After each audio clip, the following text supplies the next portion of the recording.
শিক্ষা প্রতিষ্ঠানে 3 দিন অফলাইন এবং 3 দিন অনলাইন ক্লাস।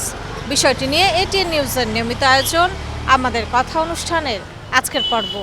আপনাদের সঙ্গে আছি আমি সাইমুম জান্নাত প্রভা। দর্শকের বিষয়ে জনসাধারণের মতামত শুনব, তবে তার আগে চলুন দেখে আসি এই বিষয়ে এটিএন নিউজে প্রচারিত একটি প্রতিবেদন।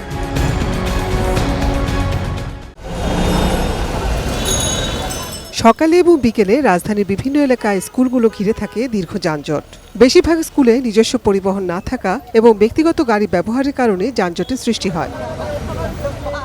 মঙ্গলবার সকালে সচিবালয়ে প্রধানমন্ত্রীর সঙ্গে সাক্ষাৎ করেন শিক্ষামন্ত্রী আ.ন.ম এহসানুল হক মিলন এবং প্রাথমিক ও গণশিক্ষা প্রতিমন্ত্রী ববি হাজ্জাজ। এরপর জ্বালানি পরিস্থিতি নিয়ে প্রধানমন্ত্রীর সভাপতিত্বে অনুষ্ঠিত হয় উচ্চ পর্যায়ের বৈঠক। এ বৈঠক শেষে শিক্ষামন্ত্রী বলেন, শিক্ষা মন্ত্রণালয়কে রাজধানী স্কুলগুলোর সময় কিভাবে যানজট কমানো যায় তার বিকল্প পন্থা খুঁজে প্রস্তাব দেবার পরামর্শ দিয়েছেন প্রধানমন্ত্রী তারেক রহমান। ট্রাফিক রয়েছে, এই নিয়ে আমাদের বিভিন্ন চিন্তা ভাবনা রয়েছে। স্কুলগুলোকে তারা নতুন করা, মানে বাস সিস্টেম করা, ইন্ট্রোডিউস করা, বাসে আসা, সেগুলো নিয়ে ভাবনা চলছে। ইলেকট্রিক বাস, ব্যাটারি সিস্টেম বাস, সোলার এনার্জি বাস, এগুলি কিভাবে আমরা এই প্রবলেম ফেস করতে পারি, এগুলি নিয়ে next cabinet meeting discussion will propose. মাননীয় প্রধানমন্ত্রী ডিরেকশন দিয়েছেন আমাদেরকে, সেই ওনার ডিরেকশন অনুযায়ী আমরা কাজ করছি। দেশে জ্বালানি সাশ্রয়ে প্রধানমন্ত্রী নানা নির্দেশনা দিয়েছেন। বিশেষ করে মেট্রোপলিটন এলাকাগুলোতে সশরীরের পাশাপাশি অনলাইন ভিত্তিক ক্লাস চালুরও চিন্তাভাবনা চলছে বলে জানালেন শিক্ষামন্ত্রী। 5 দিন ক্লাস ছিল, এখন আমরা কিছু ক্লাস আওয়ার লস করেছি রোজার ছুটিতে এবং বিভিন্ন রকমের দেশের আন্দোলন সব মিলিয়ে। তো আমরা স্কুল আওয়ারটাকে অর্থাৎ 6 ডেজে উইক করছি। ইন দ্য মিন টাইম আমাদের ফুয়েল ক্রাইসিস, ইন্টারন্যাশনাল ক্রাইসিসের কারণে আমরা ভাবছি যে ব্ল্যান্ডিং করা যায় কিনা, অন এবং অফ আসবে এবং অনলাইনে, সেটা নিয়ে আমরা আলোচনা করেছি। Nazia Afrin, ATN news, Dhaka. দর্শক, এতক্ষণ প্রতিবেদনটি দেখলেন, এবার চলুন দেখে আসি কি বলছেন সাধারণ মানুষ। অনেক গার্ডিয়ানই আছে, বাবা মা আছে যারা অনেকেই জব করে, বাবাও জব করে, মাও জব করে, অনেকের আছে 2-3টা বাচ্চা।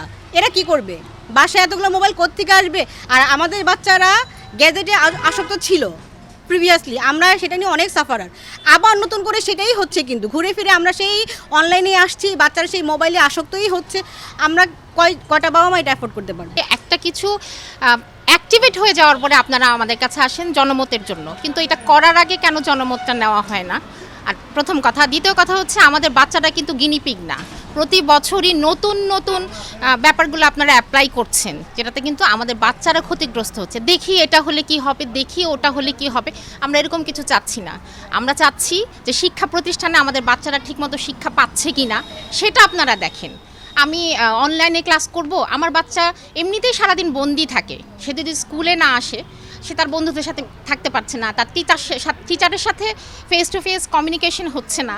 তো এগুলো আসলে বাচ্চাদের জন্য খুব ইফেক্টিভ একটা ব্যাপার। অনলাইনটা আসলে অনেক বাচ্চাই করতে পারবে না, কারণ এদের বাচ্চাদের এখন দেখা গেল যে চোখের মোবাইল হাতে নিয়ে বসে করাটা চোখের ক্ষতি। আবার দেখা গেল যে অনেক সমস্যা তো এফেক্ট হবেই। আর এটা আমার মতে এটা আসলে ভালো হবে না, অফলাইন হওয়াটাই বেটার। মানে অনলাইনে ক্লাস করলে আমরা বেশিরভাগ সময়ই না বিদ্যুৎ থাকে না, এরকম একটা সমস্যায় পড়ি। তো যখন আমি ফ্রি থাকলাম বাচ্চাকে নিয়ে বসবো, তখন কারেন্ট থাকে না। এটা কিভাবে যে ম্যানেজ করব বুঝতে পারছি না। এই বিষয়টা হলে আসলে আমাদের জন্য ভালো হয় আর কি, যেহেতু এখন বর্তমানে তেল সংকট নিয়ে বিভিন্ন ধরনের ঝামেলা হইতেছে। তো আমরাও এখন যে গাড়ি ছাড়া এখন নিয়ে আসতেছি, বাচ্চাদের নিয়ে আসতেছি, মনে করেন রিক্সায় অথবা অটোতে করে নিয়ে আসতেছি। তো 3 দিন যদি অনলাইনে ক্লাস হয়, এটার জন্য ভালোই হয় আর কি। বৈশ্বিক জ্বালানি সংকটের কারণে কলেজ বিশ্ববিদ্যালয়গুলোতে সরকার সিদ্ধান্ত নিয়েছে অনলাইন এবং অফলাইনের ক্লাস নেওয়ার জন্য। তো এই নিয়ে শিক্ষক, শিক্ষার্থী এবং অভিভাবক কি বলছেন চলুন জেনে আসি। আমি মেহেরপুর থেকে যুক্ত আছি জুলফিকার আলী খান। প্রত্যেকটা ঘটনারই সুফল এবং কুফল থাকে, তার মধ্যে শিক্ষা একটা। শিক্ষার সুফল এবং কুফলের প্রস্তুতিতে আমরা যাই, তাহলে অনলাইন ক্লাসে তাদের কুফলটাই বেশি। কারণ হলো মাদকাসক্তের চেয়েও একটা ছেলে স্টুডেন্ট যখন মোবাইল দেখা শুরু করে, এটা অ্যাট্রাক্টেড হয়ে যাচ্ছে। একটা স্টুডেন্ট ভাত খাচ্ছে, সে ভাত খাটা মোবাইল দেখে খেতে পারছে না, তার মানে কি আমরা যেদিকে যেতে চাচ্ছি সেই জিনিসটা অত্যন্ত শিক্ষার জন্য ক্ষতিকর। একটা শিক্ষা শিখতে যে আরেকটা লাইফকে আমরা ক্ষতিগ্রস্ত হচ্ছি। একটা স্টুডেন্ট অফলাইনে যতটা বুঝে, যতটা ক্যাচ করতে পারে, অনলাইনে কিন্তু ততটা পারে না, সম্ভব না। যেমন বাচ্চাগুলি আছে, এরা কতটা বুঝে আর অনলাইন সম্পর্কে। তারপর হচ্ছে আমাদের দেশের নেটের যে অবস্থা, আবার গ্রাম অঞ্চলের দিকে সবার স্মার্টফোন থাকেও না। স্মার্টফোন না থাকলে তারা কিভাবে ক্লাসটা করবে? তারপর নেটের অবস্থা খুবই খারাপ, এখানে সংযোগ পায় না, কথা বলতেই আমাদের সমস্যা হয়। সেখানে একটা ক্লাস কিভাবে করে? অনলাইনে চাইতে অফলাইনে ক্লাস নেওয়াটা বেটার। এজন্য বলবো যে বিশেষ করে বাচ্চাদের ক্ষেত্রে তারা কিন্তু বেশিরভাগই ফোনের প্রতি আসক্তি। যেরকম আমার বাচ্চার ক্ষেত্রে বলি, আমার বাচ্চা ফোন ছাড়া খেতেও পারে না। সেক্ষেত্রে যখনই এই পড়াশোনার সিস্টেমটা ফোনের মাধ্যমে চলে আসবে, তখন দেখা যাচ্ছে ওরা বেশিরভাগ ওই ফোনের প্রতি অ্যাডিক্টেড হয়ে যাবে। মানে তখন ওরা ওই ফোনে যতটুকু জ্ঞান অর্জন করবে তার চেয়ে বেশি অপ্রয়োজনীয় জিনিস দেখবে, সেটা তাদের জন্য ক্ষতিকর। কোভিডের সময় আমরা দেখেছিলাম অনলাইনে ক্লাস করাতে আমাদের স্টুডেন্টদের কতটা ক্ষতি হয়েছে। তারা বিভিন্ন বিষয়ে আসক্ত হয়েছে, যতটা উপকার হয়েছে তার চেয়ে বেশি ক্ষতি হয়েছে আমাদের।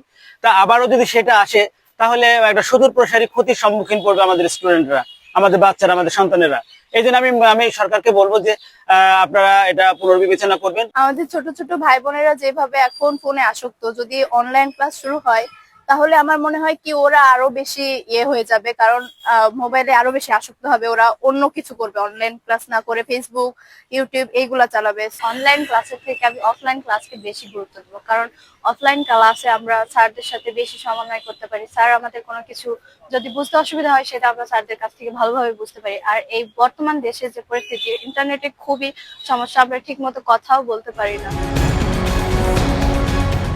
ময়মনসিংহ থেকে স্বাগত জানাচ্ছি, আমি আসাদুজ্জামান সুমন। আমাদের আজকের আয়োজন জ্বালানি তেলের সংকটের কারণে শিক্ষা প্রতিষ্ঠান 3 দিন অনলাইন ও 3 দিন অফলাইন করার উদ্যোগ নিতে যাচ্ছে সরকার। এ বিষয়ে জানবো সাধারণ মানুষের কথা। রমজানে কিন্তু পুরো মাসটাই কিন্তু বন্ধ ছিল, এতে বাচ্চারা অনেক পিছিয়ে গেছে। আর করোনা কালীনে বাচ্চাদের বন্ধ রেখে জাস্ট শুধুমাত্র মোবাইলের দিকে ডিটেক্ট করা হয়েছে, কারণ ওরা কিন্তু পড়াশোনা তো বাসায় করে না। স্কুলে যতটুকুই হয় বাসায় কিন্তু ওইভাবে পড়াশোনা হয় না। আর স্কুলের ক্ষেত্রে যদি বলা হয় যে আমরা তো জ্বালানি তেল ইউজ করে, তো তেমন মনে হয় না যে বাচ্চারা আসে। তো তার জন্য মনে হয় না যে স্কুল অনলাইন ভিত্তিক আবার করতে হবে। অনলাইনে ক্লাস সবার পক্ষে সম্ভব না, সবার কাছে ফোন থাকে না। কেউ তার বাবা মার ফোন নিয়ে পড়াশোনা করে, কিন্তু অনেক বাবা মা আছে যারা কাজে ব্যস্ত, তারা তাদের ছেলে মেয়েকে কোনো সময় দিতে পারে না তারা স্কুলে ক্লাস করতে। মোবাইল থেকে আমরা চাচ্ছি বাচ্চাদেরকে দূরে রাখার জন্য, কিন্তু এটা তো হচ্ছে না, ওরা আরো মোবাইল আসক্ত হয়ে যাবে। তাই আমরা চাচ্ছি না যে অনলাইন অফলাইন ক্লাসটা হোক, আমরা রেগুলার স্কুলে বসে যে বাচ্চারা ক্লাস করবে এটাতে আমরা খুশি। আমরা যারা শহরে আছি তারা তো অনলাইন ক্লাস করে অভ্যস্ত, ক্লাস করতে পারবো একটু কষ্ট হলো। আর যারা গ্রামাঞ্চলে আছে যাদের কাছে স্মার্টফোন নাই, তারা কিভাবে ক্লাসটা করবে? যাদের কাছে নেটওয়ার্ক নাই তারা কিভাবে এটা করবে? আর বড় কথা হচ্ছে আমাদের গার্ডিয়ানের ফোন আমরা ইউজ করি, আমরা মাধ্যমিক স্তরের স্টুডেন্ট, আমাদের ব্যক্তিগত কোনো ফোন নাই। তো যারা ফোন নাই তারা কিভাবে আর কি ক্লাসটা করবে? গার্ডিয়ান তো সবসময় আমাদের কাছে থাকবে না। তো যে সময় ক্লাসটা হবে সেই সময় যদি গার্ডিয়ান আমাদের ফোন না দেয়, তো কিভাবে আমরা ক্লাসটা করবো? অনলাইনের যে ক্লাসের যে বিষয়টা, ওটা হচ্ছে ছোট বাচ্চা যারা প্রাইমারি লেভেলে আছে, গ্রামগঞ্জে যারা আছে, ওরা তো অনলাইনে ক্লাস করতে পারবে না। কেমনে করবে? মোবাইলেই নাই, তারা অনলাইন তো জানাশোনার কোনো সিস্টেমই নেই। এই অবস্থায় বড় যারা আছে, মোটামুটি যারা মাধ্যমিক লেভেলে আছে, ওরা ক্লাস করতে মোটামুটি করতে হবে, কিন্তু প্রাইমারি বা প্রি প্রাইমারি লেভেলে ওদের সমস্যা হবে। দর্শক, এই ছিল এটিএন নিউজের নিয়মিত আয়োজন আমাদের কথা অনুষ্ঠানের আজকের পর্ব।